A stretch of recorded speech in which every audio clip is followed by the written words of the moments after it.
Gusto mo ng bagong nose but no time for surgery? Then, try mo ang lunchtime nose job. Hi guys, kasama ko today si Rion. Matagal niya na talagang pangarap magpatangos ng ilong. Actually, ine-edge namin siya. No?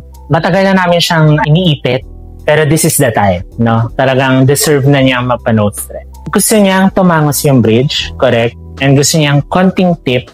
Maganda sa nose threads, no downtime. Pwede kang umuwi right after. Gusto mo, gumimik ka pa, no? Kitain mo pa yung friends mo. Ganon siya ka straightforward. Anong gusto mong mangyari sa nose mo?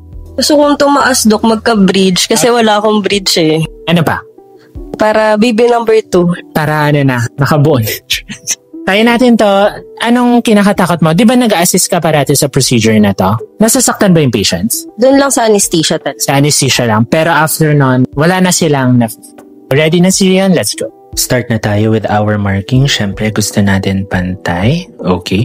This is the anesthesia. Ito yung painful part, no? After nito, wala na mafe-feel.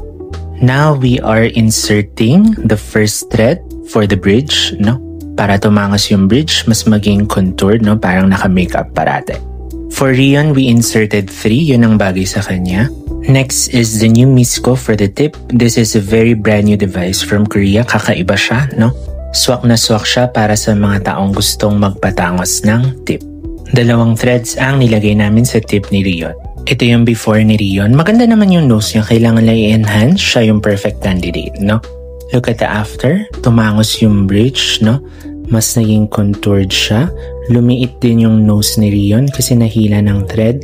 And look at the tip, no? Umangat siya. Yung nostrils then mas almond shape na.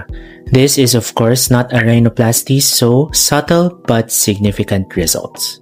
If you're interested, then come visit us sa clinic.